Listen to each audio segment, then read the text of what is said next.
So I recently just got this bird named Hedwig, that's his name, and this is his cage. I know it's a mess.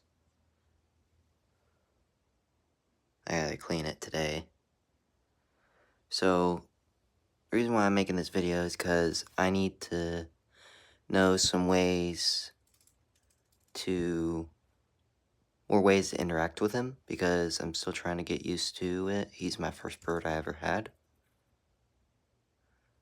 I mess with him a lot. He doesn't really talk much. He eats a lot, sits in his food bowl. Here, bud. What are you doing? Here, there you go. He likes to sit in his food bowl a lot. I don't know why, but I interact with him a lot. And now he's eating.